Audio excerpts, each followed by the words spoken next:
সত্যি কথা বলার জন্য যদি আমাকে গলায় ফাঁসি দেয়, আমি সাদাকে সাদা, কালোকে কালো বলবো।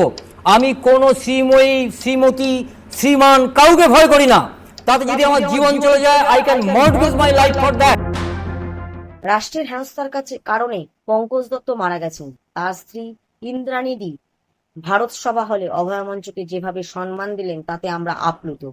এক মানপত্রে উদাত্ত কণ্ঠে এই আন্দোলনকে উৎসাহ দিয়েছেন। অন্যায়ের বিরুদ্ধে লড়াইকে সমর্থন জানিয়ে তার প্রথম বিধবা পেনশনের 10,000 টাকা আমাদের হাতে তুলে দিয়েছেন। আমরা তার দেওয়া এই সম্মান রক্ষা করতে বদ্ধপরিকর। আমাদের লড়াই চলছে। গত 9ই আগস্ট 2024 এই ভয়ানক রাতের স্মৃতি সকলকে এক অদ্ভুত বন্ধনে আবদ্ধ করেছে। আর.জি. কর মেডিকেল কলেজের ছাত্রী ও জুনিয়র চিকিৎসক, যাকে যন্ত্রণার সাথে আজ আমরা অভয়া নামে অভিহিত করেছি, তার নির্মম নিপীড়ন, হত্যাকাণ্ড, এই চূড়ান্ত হীন অপরাধকে আড়াল করতে হাসপাতালের অধিকর্তা, অধ্যক্ষ থেকে স্বাস্থ্য সচিব, সংশ্লিষ্ট তালা থানা, ডিসি নর্থ, তদানীন্তন পুলিশ কমিশনার কলকাতা, স্বাস্থ্যমন্ত্রী, পুলিশ মন্ত্রী, মুখ্যমন্ত্রী সহ প্রশাসনের সর্বোচ্চ ক্ষমতাশালী কর্তা ব্যক্তিদের প্রত্যক্ষ পরোক্ষ ভূমিকা পালন দেখে স্তম্ভিত হয় আপামর জনসাধারণ। প্রতিবাদের সরব সেই হাসপাতালের জুনিয়র চিকিৎসকদের উপর চড়াও হয়ে 14ই আগস্ট 78তম স্বাধীনতা দিবস পালনের সন্ধি লগ্নে মধ্যরাতে রাত দখল কর্মসূচি চলাকালীন আর.জি. কর হাসপাতালের তদানীন্তন সিপির উপস্থিতিতে চলে শাসক দল প্রেরিত দুষ্কৃতীদের তাণ্ডব। অপরাধের অকুস্থলে ভাঙচুর করে সব চিহ্ন প্রমাণ মুছে দেওয়ার চেষ্টা করা হয়। সরকারের দুর্নীতি, হাসপাতালের থ্রেট কালচারের বিরুদ্ধে শুরু হয় জুনিয়র ডাক্তারদের জান কবুল আন্দোলন। রোদ ঝড় বৃষ্টি উপেক্ষা করে চলে লালবাজার অভিযান। পুলিশ কমিশনারকে প্রতীকী শীত উপহার দেওয়া হয়। অবস্থান স্বাস্থ্য ভবন অভিযান, জীবনকে বাজি রেখে অনশন কর্মসূচি চলতে থাকে লাগাতার। শাসক বাধ্য হয় তদানীন্তন সিপি ও ডিসি নর্থকে অপসারণ করতে।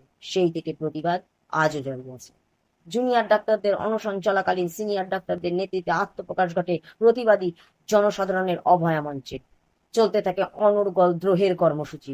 জনজোয়ার আশ্রে পড়ে কলকাতার বুকে। তিলোত্তমার ভয় নাই, রাজপথ ছাড়ি নাই স্লোগানে শহর কাঁপিয়ে পালিত হয় দ্রোহের কার্নিভাল। শাসকের সাথে আইনি লড়াই করে যার অনুমতি ছিনিয়ে আনতে হয়। এছাড়াও অনুষ্ঠিত হয়ে থাকে জনতার চার্জশিট, একের পর এক জনসভা, একের পর এক পদযাত্রা। এই অদম্য লড়াইতে যোগ দেন অভয়ার ভাগ্যহীন মা বাবা। সন্তান বিয়োগের শোক বহন করেও ন্যায় বিচারের দাবি নিয়ে শাসকের ক্ষতিপূরণের প্রস্তাব, চোখ রাঙানি, অপপ্রচারকে হেলায় উপেক্ষা করে সংগ্রামে ব্রতী হন এই নমস্য মানুষ দুজন। চলতে থাকা তদন্ত প্রক্রিয়া সিবিআই এর হাতে যাওয়া সত্ত্বেও কলকাতা পুলিশের কার্বন কপি তদন্ত করে সেই সংস্থা। বিচার প্রক্রিয়ার কোনো সদর্থক অগ্রগতি হয় না। তবে এখন সুপ্রিম কোর্ট থেকে অভয়ার থমকে যাওয়া বিচার প্রক্রিয়াকে কলকাতা হাইকোর্টে ফিরিয়ে এনে নতুন করে আইনি লড়াই শুরু করতে সক্ষম হয়েছে অভয়ার মা বাবা, জেপিডি, WBJDF এবং অভয়া মঞ্চের এই দুর্দমনীয় জেদ আর কর্ম। 3 দশকের বেশি সততা, ন্যায়, নিষ্ঠা, নিরপেক্ষতার সাথে রাজ্য পুলিশ সূত্রে মানুষের সেবা করে যে মানুষটি অর্জন করেছেন পশ্চিমবঙ্গ রাজ্য পদক ও রাষ্ট্রপতি পদক, সেই প্রাক্তন আইজি পঙ্কজ দত্ত অবসরকালে বর্তমান প্রশাসনের সর্বস্তরের চূড়ান্ত গাফিলতি, অদক্ষতা, অন্যায়, দুর্নীতির বিরুদ্ধে লাগাতার গঠনমূলক সমালোচনা করে চলেন শাসকের রক্তচক্ষু উপেক্ষা করে। ফলস্বরূপ কেড়ে নেওয়া হয় প্রাপ্য ব্যক্তিগত সুরক্ষা ব্যবস্থা, যা পরবর্তী সময় মহামান্য কলকাতা হাইকোর্ট তাকে ফিরিয়ে দেন। প্রেসিডেন্সি কলেজের সভাকক্ষে শহীদ অভয়া হত্যাকাণ্ড নিয়ে গণকনভেনশনে তার বক্তৃতার পরই ভুয়ো এফআইআর করে জেরার নামে কলকাতা পুলিশ তাকে অমানবিক হেনস্থা করে। এর সাথে সঙ্গত দেন শাসকের মদতপুষ্ট কিছু বৈদ্যুতিন মাধ্যম এবং সোশ্যাল মিডিয়া। এরপরই তিনি মস্তিষ্কে রক্তক্ষরণজনিত অসুস্থতায় আক্রান্ত হন। অতি সংবেদনশীল, সম্মানীয়, প্রবীণ নাগরিক পঙ্কজ দত্তের লড়াই শেষ হয় 37 দিনের পর। স্তব্ধ হয় তার দৃপ্ত প্রতিবাদী কণ্ঠ।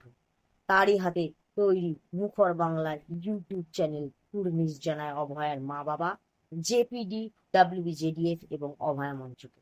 আদালত থেকে রাজপথ হয়ে আলপথে এই প্রতিবাদের আগুন ছড়িয়ে পড়ুক, এই অঙ্গীকার নিয়ে সব সময় সাথে আছে বাংলা মুখর ইউটিউব চ্যানেল কুর্নিশ জানায় বাংলা মুখর YouTube channel we demand justice.